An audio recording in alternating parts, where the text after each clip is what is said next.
H5 ప్రేక్షకులందరికీ నమస్కారం. ఈరోజు ప్రత్యేకించి మాంసకృతులు లేక ప్రోటీన్స్ గురించి మాట్లాడుతున్నాం. దీంట్లో మనం తెలుసుకోవాల్సింది ఏంటంటే మామూలుగా మన ఆహారంలో ముఖ్యంగా 3 ఉంటాయి. 1 పిండి పదార్థాలు, 2 మాంసకృతులు, 3 కొవ్వు పదార్థాలు. వీటిలో పిండి పదార్థాలు, కొవ్వు పదార్థాలు మనకు శక్తినిస్తాయి. ఈ మాంసకృతులు లేక ప్రోటీన్స్ మనకున్న స్ట్రక్చర్ అంతటికి ఫార్మేషన్కి మన బాడీ అంత స్ట్రక్చర్ తయారవడానికి ఎక్కువ ఉపయోగపడుతుంది. అలాగే మన జీవన క్రియలు చాలా జరుగుతూ ఉంటాయి. వాటిల్లో ఎన్నో ఎంజైమ్స్, హార్మోన్స్, ప్రోటీన్స్ దోహదం చేస్తాయి వాటన్నిటికీ. ఈ ప్రోటీన్స్, ఈ ఎంజైమ్స్ లేకపోతే మనం బతికే అవకాశం కూడా ఉండదు. మాంసకృతులు అన్నవి మనం వృక్ష సంబంధించిన వాటిలో మాంసకృతులు ఉంటాయి. అలాగే జంతు సంబంధించిన మాంసకృతులు ఉంటాయి. చాలా కాలం నుంచి ఒక 25 లక్షల సంవత్సరాల నుంచి మానవులు జంతు సంబంధించిన మాంసకృతులను తిని హంటర్స్ గ్యాదర్స్ అంటారు. చాలా ఏళ్ళు అలాగే జీవనం గడిపాం. కానీ ఒక 10,000 సంవత్సరాల క్రితం నుంచి ఈ వ్యవసాయం చేయడం నేర్చుకుని తర్వాత వృక్ష సంబంధించిన ఈ మాంసకృతులను కూడా తినడం నేర్చుకున్నాం. ముఖ్యంగా మనకి బ్యాలెన్స్డ్ డైట్లో జంతు సంబంధించినవి అలాగే వృక్ష సంబంధించిన మాంసకృతులు 2 అవసరం వస్తాయి. ఎవరైనా ఉజ్జాయింపున ఒక 70 కేజీల మనిషి ఉన్నారు అనుకుంటే వాళ్ళల్లో లీన్ బాడీ మాస్ అని అంటారు. లీన్ బాడీ మాస్ అని అంటే మన శరీరంలో లేనంత ఫ్యాట్ ఎంత ఉంది, మన వెయిట్ ఎంత ఉంది అన్న దాంట్లో. ఉదాహరణకి 70 కేజీల మనిషిలో ఒక 45 కేజీలు దాకా మన బోన్స్, మజిల్స్, వాటరు ఇవన్నీ ఉంటాయి. దాంట్లో ఒక 20% దాకా ఈ కొవ్వు పదార్థం ఉంటుంది. సో ఈ కొవ్వు పదార్థాన్ని తీసేసి మిగతా ఉన్న లీన్ బాడీ మాస్కి ఒక్కొక్క కేజీకి 1 గ్రాము ప్రోటీన్ అవసరం వస్తుంది. ముఖ్యంగా ఉదాహరణకి మనం తీసుకున్నప్పుడు 70 కేజీల యావరేజ్ మనిషిగా సగటు మనిషిని తీసుకున్నప్పుడు ఒక 40-45 గ్రాములు రోజుకు అవసరం వస్తుంది. ఇంతకన్నా తగ్గినప్పుడు ముఖ్యంగా దాంట్లో 0.5, 0.6 కన్నా తగ్గినప్పుడు ఎన్నోటువంటి ఆరోగ్య సమస్యలన్నీ వస్తాయి. అలాగే చాలామందికి మన దేశంలో చూసినట్టయితే ఎక్కువ మందికి సరిపడా పోషక ఆహార పదార్థాలు దొరకట్లేదు. దానికి చాలా కారణాలు ఉన్నాయి. కానీ అందరికీ అందుబాటులో ఉన్నా కానీ ఈ ఏ ఆహార పదార్థంలో ఏ ఉన్నాయి అన్న అవగాహన లోపం వల్ల చాలామందికి అవసరమైనన్ని మాంసకృతులు దొరకట్లేదు. దీన్ని ఏ విధంగా భర్తీ చేసి మనం సంపూర్ణ ఆరోగ్యం పొందడానికి ఏ ఆరోగ్య ఆహార పదార్థాలు తింటే మన ఆరోగ్య సమస్యలన్నీ సమకూరుతాయి అన్నదాని గురించి ఎక్కువ ఆలోచించినప్పుడు ముఖ్యంగా జంతు సంబంధించినటువంటి ప్రోటీన్స్లో మాంసకృతుల్లో బ్రాంచ్ చైన్ అమైనో యాసిడ్స్ అని ఉంటాయి. అంటే ల్యూసిన్, ఐసోల్యూసిన్, వాలిన్. వీటిలో ల్యూసిన్ అన్నది మన కండల పెంపుదలకి ఎంతో ఉపయోగపడుతుంది. ఇది వృక్ష సంబంధించిన ప్రోటీన్స్లో ఇవి కొంత లోపం భూయిష్టంగా ఉంటాయి. కానీ వృక్ష సంబంధించినవి కూడా చాలా రకరకాల ప్రోటీన్స్ తిన్నప్పుడు, ముఖ్యంగా అన్ని పప్పు పదార్థాలు తిన్నప్పుడు, అన్నంతో పాటు పప్పు తిన్నప్పుడు, అలాగే అన్నం, పప్పు, నెయ్యి కలిపినప్పుడు ఇవన్నీ కొంతవరకు సంపాడులో సమకూర్చే అవకాశం ఉంటుంది. అలా కాకుండా విడివిడిగా ఏదైనా చూసినప్పుడు పాలు లాంటివి చూసినట్టయితే అవి జంతు సంబంధించినవే, అందుకోసం సంపూర్ణ ఆహారంగాను. అలాగే మిగతా జంతు సంబంధించిన వాటిలో ఎగ్ చూసుకున్నట్టయితే అది సంపూర్ణ ఆహారంగా ఉంటుంది. ఒక ఎగ్ దాంట్లో ఉన్న అడ్వాంటేజ్ ఏంటంటే ఆ కోడి పిల్లకు తయారు కావలసినటువంటి మాంసకృతులు, కొవ్వు పదార్థాలు, మిగతా కావలసిన అన్ని విటమిన్లు, మినరల్స్ సమపాళ్లలో ఎన్ని అవసరమో అవన్నీ కోడిగుడ్లో ఉంటాయి. అందుకోసం కోడిగుడ్డు ఒకటి తీసుకున్నప్పుడు మనం వేరే ప్రత్యామ్నాయంగా మిగతా వస్తువులన్నీ వెతుక్కోక్కర్లేదు. అందుకోసం కోడిగుడ్డు లాంటివి ఎంతో ఉపయోగం. అలాగే మీకు బ్రాంచ్ చైన్ అమైనో యాసిడ్స్ అని ఇందాక చెప్పాను. Leucine, isoleucine, valine. ఈ 3 వృక్ష సంబంధించినటువంటి ఈ పప్పు దినుసుల్లో తక్కువగా ఉంటాయి. కొద్దో గొప్ప మనం కనుక సోయా లాంటి వృక్ష సంబంధించినటువంటి పదార్థాలు తీసుకున్నప్పుడు చాలా మట్టుకి ఈ జంతు సంబంధించినటువంటి చికెను మటను వాటిలో ఎంతవరకు ఉంటాయో అంతవరకు కాకపోయినా దాని దరిదాపుల దాకా వచ్చేటువంటిది సోయా.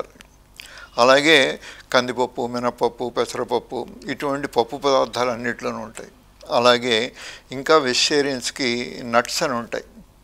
ఇలాగా pumpkin seeds, sunflower seeds, chia seeds, అలాగే flax seeds, nuts, almonds, walnuts, ఈ మెకడీమియా నట్స్, పీకన్స్, ఇలా ఎన్నో వృక్ష సంబంధించినటువంటి పదార్థాల్లో ముఖ్యంగా విత్తనాలు, నట్స్, అలాగే పప్పు దినుసులు వీటన్నిటిలో కూడా మాంసకృతులు ఉంటాయి. వీటితోటి మనం ఆహారాన్ని, మనం బ్యాలెన్స్డ్ డైట్ని మనం ఏ విధంగా రుచికరంగా మనకు ఉంటుంది అన్నది మనం నిర్ణయించుకున్నట్టయితే వీటన్నిటినీ కలిపి తీసుకోవచ్చు. అలాగే మనం చూసినట్టయితే జంతు సంబంధించిన వాటిలో కోడిగుడ్డు మన అందరికీ అందుబాటులో ఉంది, తర్వాత అతి చౌకగా దొరుకుతుంది. అందుకోసం ఈ దేశంలో మనకున్నటువంటి కొంత ఆర్థిక సమస్యలు ఉన్న వాళ్ళకు కూడా మనకి అందుబాటులో ఉన్నది కోడిగుడ్డు. అందుకోసం ఎన్ని గుడ్లు తినగలిగితే అంత మంచిది. ఒకప్పుడు చాలామంది ఈ పచ్చసొన వద్దు, ఓన్లీ తెల్లసొన తినండి అంటూ చెప్తూ వచ్చాం మేమే డాక్టర్లు. దానికి కారణం అప్పుడు పూర్తిగా అవగాహన మాకు కొలెస్ట్రాల్ మీద లేకపోవడం వల్ల.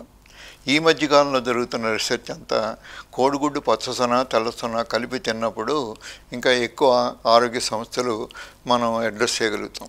అందుకోసమని పచ్చసొనని విడిగా తీసేయవలసిన అవసరం లేదు. కానీ ముఖ్యంగా దీంట్లో మనం తెలుసుకోవాల్సింది ఏంటంటే పిండి పదార్థాలు, రిఫైన్డ్ ప్రాసెస్డ్ కార్బోహైడ్రేట్స్ ఎంతవరకు తగ్గించగలిగితే అంత తగ్గించి, వీలైతే పూర్తిగా మానేసినప్పుడు ఎన్ని పచ్చసొనలు తిన్నా కానీ ప్రమాదం ఉండదు. కానీ అలా కాకుండా పచ్చసొనలు ఎక్కువ తింటాం, అలాగే దాంతోపాటు పిండి పదార్థాలు, ముఖ్యంగా రిఫైన్డ్ ప్రాసెస్డ్ షుగర్స్, ఆ షుగర్ ఎంత ఎక్కువ తింటే ఈ పచ్చసొనలు ఈ షుగరు కలిపి కొన్ని గుండె సమస్యలు కలగజేసే అవకాశం ఉంది. అందుకోసమని మనం పచ్చసొనలు, అలాగే జంతు మాంసం తింటున్నప్పుడు, అలాగే ఆవు పాల నుంచో గేదె పాల నుంచో వచ్చిన వెన్న, నెయ్యి తీసుకుంటున్నప్పుడు వీటితో కలిపి పిండి పదార్థాలు తిన్నప్పుడు కొన్ని జాగ్రత్తలు వహించాలి. అలాగే మనకున్న కొలెస్ట్రాల్ ఎంత ఉంది, మనకి ఏ పరిధిలో ఎంతవరకు తీసుకోవచ్చు అన్నది డాక్టర్ల సలహా తీసుకుని దాని ప్రకారం తీసుకోవాల్సిన అవసరం ఉంటుంది. ఇవన్నీ లేనప్పుడు మనం పిండి పదార్థాలు పూర్తిగా తగ్గించో మానేసో మీరు ఎన్ని కొవ్వు పదార్థాలు తిన్నా, ముఖ్యంగా శాచురేటెడ్ ఫ్యాట్స్ అని అంటారు, ఈ శాచురేటెడ్ ఫ్యాట్స్ తిన్నా కానీ అంత ప్రమాదం ఉండదు. వీటిల్లో ముఖ్యంగా సీడ్ ఆయిల్స్ అని అంటారు. సీడ్ ఆయిల్స్ అంటే ఇప్పుడు మనకి బజార్లో దొరుకుతున్నటువంటి రిఫైన్డ్ ప్రాసెస్డ్ మన వంట నూనెలు, ఈ ఫార్చ్యూన్ అని, సన్ఫ్లవర్ అని, సాఫ్లవర్ అని, ఇలా ఈరోజు పీనట్ ఆయిల్ అని, ఇలాగా ఎన్నో రకరకాల ఈ ఆయిల్స్ అన్నీ కూడా ఆరోగ్యానికి అంత మంచివి కాదు. అవన్నీ మానేసి వెన్న, నెయ్యి లాంటివి కూడా మనం వాడుకోవచ్చు. అలాగే కొబ్బరి నూనె లాంటివి, ఫ్రూట్ ఆయిల్స్, అలాగే యావకాడో ఆయిల్, ఇవన్నీ కూడా ఫ్రూట్స్ నుంచి వచ్చే ఆయిల్, అవన్నీ కూడా మంచివే. సీడ్స్ నుంచి వచ్చే ఆయిల్స్ మాత్రం కొంచెం జాగ్రత్తగా ఉండాలి. అందుకోసమని ఈ విధంగా ప్రోటీన్స్తో పాటు ప్రకృతి సిద్ధంగా చూసినట్టయితే మనకి పిండి పదార్థాలు ప్రోటీన్స్ కలిసి ఉండడం, లేకపోతే ప్రోటీన్స్ ఫ్యాట్స్ కలిసి ఉండడం ఎక్కువసార్లు చూస్తూ ఉంటాం. మూడు కూడా కలిసి ఉండేది చాలా రేర్. ఏదో తల్లిపాలలోనో లేకపోతే జంతువు నుంచి వచ్చే పాలలో మాత్రం ఈ కార్బోహైడ్రేట్స్, ప్రోటీన్స్, ఫ్యాట్స్ మూడు కలిసి ఉంటాయి. అలా అందుకోసమని ఈ పాలు లాంటివి సంపూర్ణ ఆహారం, అలాగే కోడిగుడ్లో కూడా సంపూర్ణ ఆహారంగా పరిగణించి ఈ రెండు పాలు, పాల పదార్థాలు అంటే పన్నీరు, వెన్న, నెయ్యి ఇటువంటి వాటిలో అన్నీ చూసుకున్నప్పుడు మన దీంట్లో కూడా మనకు కావాల్సినటువంటి శరీరానికి కావాల్సిన అన్ని అవసరాలు సరిపడేవన్నీ దొరుకుతాయి. అలాగే ముఖ్యంగా వీటితో పాటు వైటమిన్స్, మినరల్స్, అలాగే జింకు, ఐరన్, కాల్షియము ఇవన్నీ కూడా అవసరం. ఇవన్నీ కూడా ఈ పాలలోనూ, అలాగే మేము చెప్పిన ఈ నట్స్లోనూ, ఇవి వెజిటేరియన్స్కి అన్నీ సమృద్ధిగా దొరుకుతాయి. అలాగే జంతు మాంసం తినేవాళ్ళలో ముఖ్యంగా ఆర్గన్ మీట్ అంటారు, అంటే లివరు, స్ప్లీను, హార్టు, కిడ్నీ ఇటువంటి అవయవాలన్నీ తిన్నప్పుడు వాటిలో సమృద్ధిగా మినరల్స్ కూడా దొరుకుతాయి, వైటమిన్స్ కూడా దొరుకుతాయి. ప్రత్యేకించి ఇటువంటి తిన్నప్పుడు మనం సప్లిమెంట్స్ లాగా బయట మళ్ళీ వైటమిన్ టాబ్లెట్స్ కొనుక్కొని తినవలసిన అవసరం ఉండదు. అంచేత ఈ జాగ్రత్తలు పాటించినట్టయితే మనకున్న ఏ ఆరోగ్య సమస్యలు లేకుండా మనం వీటిని కాపాడుకోగలుగుతాం. ఒక ఎగ్ని ఉదాహరణ తీసుకున్నట్టయితే మీడియం సైజ్ ఎగ్లో 6 గ్రాములు ఒక ఎగ్లో మీకు దొరుకుతుంది దాంట్లో ప్రోటీన్. అలాగే చికెను ఒక 100 గ్రామ్స్ తీసుకున్నట్టయితే ఒక 20 గ్రాముల దాకా దాంట్లో మీకు ప్రోటీన్ దొరుకుతుంది. అంచేత ప్యాక్ ఆఫ్ కార్డ్స్ అంటారు. అంటే అంత లావుగా ఉన్నటువంటి ప్యాక్ ఆఫ్ కార్డ్స్లో ఎంత ఎత్తుగా ఉంటుందో అంత చికెన్ తిన్నప్పుడు, అంటే ఒక లెగ్ పీసో ఒక బ్రెస్ట్ పీసో చూసుకున్నప్పుడు బోన్స్ లేకుండా దాంట్లో ఒక 20-21 గ్రాముల దాకా మీకు వస్తుంది. అలాగే ఒక ఎగ్ కాకుండా 2-3 ఎగ్గులు తిన్నప్పుడు 18 గ్రాముల దాకా మీకు వస్తుంది. అదే పెద్ద సైజు ఎగ్గులు అయితే 7 గ్రాముల దాకా కూడా ఉంటుంది. ఎగ్ ప్రత్యేకించి కొంతమంది ఆంధ్రప్రదేశ్లో వెజిటేరియన్స్ అన్నవాళ్ళు ఎగ్గులు కూడా తిన్న వాళ్ళు ఉన్నారు. కానీ ఎగ్ మన సైన్స్ ప్రకారం ఎగ్ తినడం వల్ల నష్టం ఏమీ లేదు. తర్వాత ఎటువంటి ఎగ్గులు తినాలి వీటి మీద చిన్న చిన్న అభిప్రాయ భేదాలు ఉన్నా మనకు దొరికేటువంటి బ్రాయిలర్వి పాస్చరైజ్డ్ ఎగ్స్ తీసుకున్నా పర్వాలేదు. ఒక విధంగా చూస్తే వెజిటేరియన్స్ కూడా దీనికి ఎందుకు తీసుకోవచ్చు అంటే దీని నుంచి పిల్లలు వచ్చే అవకాశం ఉండదు. అందుకోసమని కొద్దిమందికి వాళ్ళకున్న సెంటిమెంట్స్ ఏమైనా ఉంటే జంతు సంబంధం కాదు, దీని నుంచి పిల్లలు రావట్లేదు కాబట్టి వెజిటేరియన్ ఎగ్స్గా పరిగణిస్తారు కొద్దిమంది. సో ఆ విధంగా వెజిటేరియన్స్ కూడా ఎగ్గులు తినే అవకాశం ఉంటుంది. సో ఫైనల్గా వరల్డ్ ప్రోటీన్ డే సందర్భంగా వ్యూస్కి ఏం చెప్తారు సార్? మనకి భారతదేశంలో ఒక 30% మందికి కనీసం ఒక 30% ప్రోటీన్స్ కూడా అందట్లేదు. ఈ ప్రోటీన్స్ ఎంత తక్కువ తింటే ముఖ్యంగా చిన్నపిల్లల్లో ఈ బుద్ధిమాంద్యత పెరుగుతుంది, వాళ్ళకి బుద్ధి వికసించదు, వాళ్ళకున్న ఇంటెలిజెంట్ కోషెంట్ కూడా తగ్గిపోతుంది, వాళ్ళు చదువుకోవాల్సిన చదువు సమయంలో దొరకనప్పుడు, అలాగే ఫిజికల్గా డెవలప్మెంట్ అంతా కూడా ఆగిపోతుంది, స్టంటెడ్ గ్రోత్ వస్తుంది. ఇవన్నీ కూడా సమస్యలు చూస్తున్నాం. దీనివల్లే మనం ఒలింపిక్స్ లాంటి క్రీడల్లో పాల్గొనలేకపోవడం. ఈ ప్రోటీన్ అన్నది ఎంతవరకు తగ్గితే ఉన్న సామాజికంలో జరిగేటువంటి ఎన్నో కార్యక్రమాల్లో మనం పాలు పంచుకోలేము. అందుకోసమని అందరూ దీనికి జాగ్రత్త వహించి తెలుసుకుని ఈ ప్రోటీన్స్ ఎంత కావాలో అంత, ముఖ్యంగా ఇందాక నేను చెప్పినట్టు 1 gram per kg body weight కనుక మనం కొలుచుకుని మనం దాని గురించి తెలుసుకుని మనం ఆహారంలో అవన్నీ వచ్చేటట్టు 3 పూట్ల 3 భాగాలుగా చేసుకుని ఒక 45 గ్రాములు తింటున్నప్పుడు 70 కేజీల వాళ్ళు 3-15 పొద్దున 15, మధ్యాహ్నం 15, సాయంత్రం 15. అలాగే ఎవరైనా ఎక్సర్సైజ్లు అవి చేస్తున్నారంటే వాళ్ళు 1 కేజీ బరువుకి 2 గ్రాముల దాకా కూడా తీసుకోవచ్చు. కనీసం ఎంత లేదన్నా 1.2 to 1.5 గ్రామ్స్ తీసుకోకపోతే వాళ్ళకి శారీరకంగా వాళ్ళ కండలు బలపడవు. కండబలం లేనప్పుడు ఈ క్రీడల్లో ఎక్కడ మనం సరైన పార్టిసిపేషన్ ఉండదు. అందుకోసమని ముఖ్యంగా ఈ ఫిజికల్ వర్క్ చేసేవాళ్ళు, ఎక్కువ శ్రమించి చేసేవాళ్ళు, వాళ్ళకు కూడా కండబలం అవసరం. అందుకోసమని అంత క్రీడలే అక్కర్లేదు, మనం రోజు కష్టించి పని చేయాలన్నా కానీ మనకు కావాల్సిన కండబలం రావాలన్నా మనకి కావాల్సిన ప్రోటీన్స్ అవసరం.